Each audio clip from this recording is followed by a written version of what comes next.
Assalamualaikum warahmatullahi wabarakatuh. Kali ini saya akan mempresentasikan tentang proyek karakter camp yang diceritakan oleh saya. Oke, tanpa lama-lama kita lanjut ke proyeknya. Jadi proyeknya tentang apa? Melakukan kayak permainan tradisional. Nah, oke, kita lanjut aja. Oke. Kita lanjut ke permainan pertama. Namanya adalah engklek atau dalam bahasa Inggrisnya adalah hopscotch. Oke, kita lanjut ke sini. Oke. Alat bantunya adalah gajuk atau buah sama gambar garis arena. Terus boleh dimainkan dalam rumah atau di luar rumah. Oke, tujuan permainan ini adalah menguasai setiap kotak sebanyak-banyaknya. Oke, jadi harus dikuasainya dengan mendapatkan bintang. Oke, aturan permainannya adalah pertama, urutan pemain ditentukan melalui home pimpa dan switch. Oke. Kalau tidak tahu home pimpa dan switch, ketik saja di Google. Oke. Aturan keduanya adalah tidak boleh menginjak garis. Nah, jadi di permainan engklek tidak boleh menginjak garis. Jadi harus posisi kaki harus di tengah. Oke. Ketiga adalah pada awal permainan buah diletakkan di kotak pertama dengan melempar. Oke. Jadi gacuk atau buahnya harus dilempar di kotak pertama. Oke. Keempat, kotak 2 dan 3, kemudian 5 dan 6 boleh dipijak bersamaan oleh kaki kanan dan kiri. Jadi di pemain engklek harus melompat dengan satu kaki. Oke, jadi kalau kotak 2 dan 3 itu dipijak bersamaan oleh kaki kiri dan kanan. Jadi terasa macam melompat dengan dua kaki. Sama juga kayak 5 dan 6 juga dipijak bersamaan. Kayak lompat dengan dua kaki. Oke, selanjutnya. Kelima adalah kotak yang diisi buah atau gacuk dan diisi bintang tidak boleh dipijak. Jadi kalau ada kotak yang ada buah atau gacuk atau juga yang udah diisi bintang tidak boleh dipijak. Kalau dipijak berarti udah kalah. Oke. Keenam, pemain pertama melompat dengan satu kaki dari kotak kedua sampai kotak ketujuh. Kotak paling atas boleh dipijak dengan dua kaki. Jadi kotak yang paling terakhir boleh dipijak dengan dua kaki. Oke, ketujuh, pemain pertama mengambil lagi kotak nomor 2, mengambil buah atau gacuk di kotak nomor 1. Kemudian melompat dengan satu kaki ke garis mulai. Oke, selanjutnya. Aturan ke-8 adalah pemain pertama melempar buah atau gacuk ke kotak nomor 2, kemudian memulai melompat dari titik mulai ke kotak nomor 3 sampai kotak ke-8. Kemudian kembali lagi ke kotak nomor 3, mengambil gacuk atau buah di kotak nomor 2, kemudian melompat ke titik mulai melalui kotak nomor 2. Oke. Jadi ini dia. Ya. Oke, kita langsung ke nomor 9. Aturan ke nomor 9. Oke.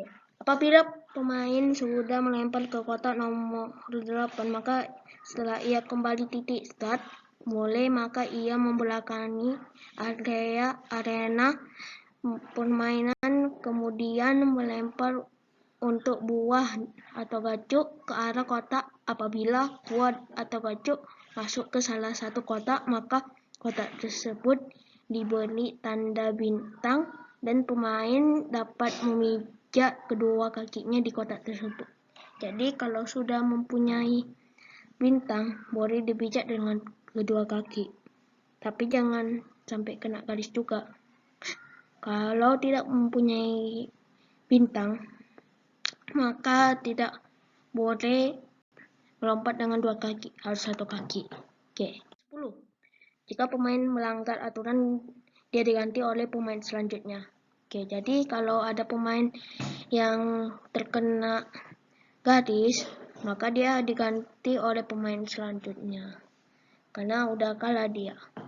Kalau udah kena garis, udah kalah. Oke, selanjutnya. Ini gambar engkleknya. Ini kotak-kotaknya, ada nomor 1,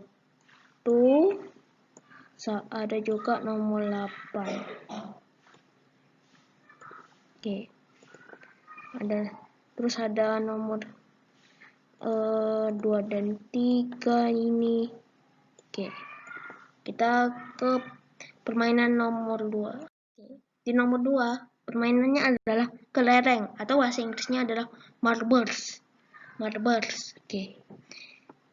Kita selanjutnya. Alat bantunya pasti kelereng, terus gambarnya, dan ini boleh dimainkan di dalam rumah atau di luar rumah. Oke, selanjutnya. Tujuan permainannya adalah konsentrasi dan keterampilan agar dapat memenangkan kelerengnya. Oke, kita lanjut ke aturannya. Aturan permainannya adalah setiap pemain harus mempunyai satu kelereng. Nah, jadi semua pemainnya harus punya satu kelereng. Terus yang kedua, buat gambar garis arena yang berbentuk lingkaran, segitiga, kubah, kotak, dan anak panah. Oke, jadi gambarnya ada bermacam-macam, ada lingkaran, segitiga, kubah, kotak, dan anak panah. Oke, selanjutnya. Aturan permainan ketiganya adalah letakkan kelereng yang bukan punya pemain ke garis arena. Jadi kan semuanya kelereng itu ada banyak kan. Jadi kalau ada yang main pasti mempunyai satu kelereng. Tapi kelerengnya udah banyak kali, jadi ditaruh di tempat garis arenanya. Oke. Keempat, pemain pertama harus melajukan lurus kelereng ke arah garis arena sampai kelereng di garis arena keluar dari garisnya dengan meletakkan kelereng di jari tengah dan ditahan oleh tangan sebelahnya dan lepaskan tangan sebelahnya atau menyentil kelereng. Oke, selanjutnya. Oke. Kelima, jika tidak sampai ke garis arena, maka pemain yang lain melajukan lurus kelereng ke arah garis arena satu persatu. Jadi kalau nggak sampai ke garis arenanya, digantikan oleh pemain yang lain. Oke, keenam, jika sudah melajukan lurus kelereng ke arah garis arena sampai kelereng di garis arena keluar, maka kelereng pemain harus mengenai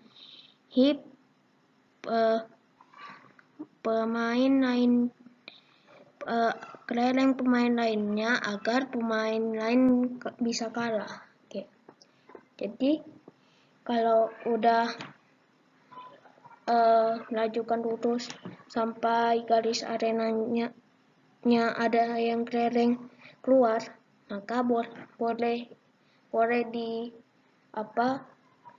di menyentil atau tahan ke arah kelereng pemain selanjutnya biar pemain yang lain akan kalah. Oke, selanjutnya. Oke. Ini adalah gambar bentuk garis kelereng. Di sini ada anak panah. Nih, yang ini nih, yang dilingkari ini nih. Ada yang kotak. Ada yang bulat atau lingkaran nih. Ini ada juga yang bentuknya kubah. ada yang segitiga.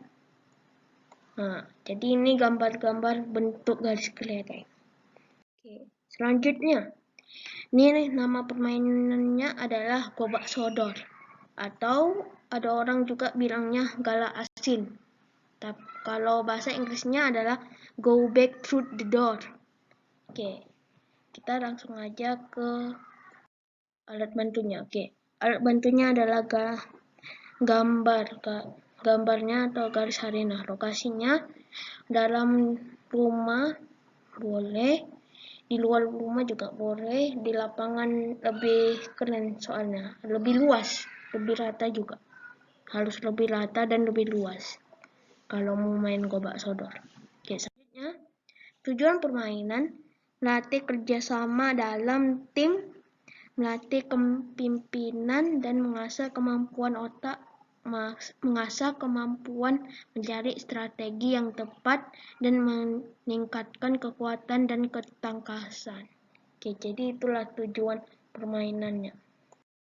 Oke, aturan permainannya, buat garis persegi panjang 9 x 4 meter dengan menggunakan kapur atau ranting seperti gambar ini. Nah, jadi buat garis persegi panjang 9 x 4 seperti ini.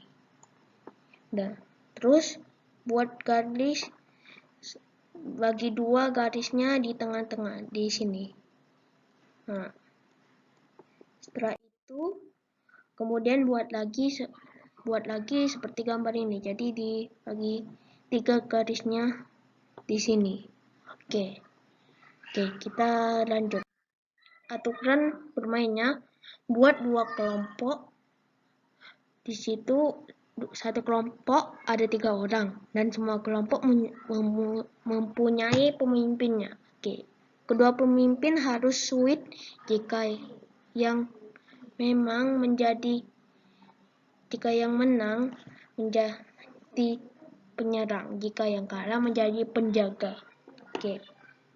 Kita selanjutnya aturan permainnya, buat posisi kedua kelompok seperti gambar ini. Nih. Di sini yang warna biru penyerang, warna oranye itu penjaga. Jadi nanti harus di satu persatu orangnya lari dari sini ke sini. Oke. Tujuan penyerangnya adalah penyerang harus melewati garis arena tanpa mengenai penjaganya. Jadi nanti penyerang harus dari sini ke sini, tapi jangan lewat sini, harus lewat di sini, lurus di sini. Oke, harus lurus di sini sampai ke garis finish tanpa kena pegang sama penjaganya. Oke. Tujuan penjaga adalah membuat penyerang tidak bisa dilewati dengan cara memegangnya. Jadi kalau tujuan penjaganya, penyerang tidak bisa lewat dengan cara memegangnya. Oke. Sekian dari saya. Assalamualaikum warahmatullahi wabarakatuh.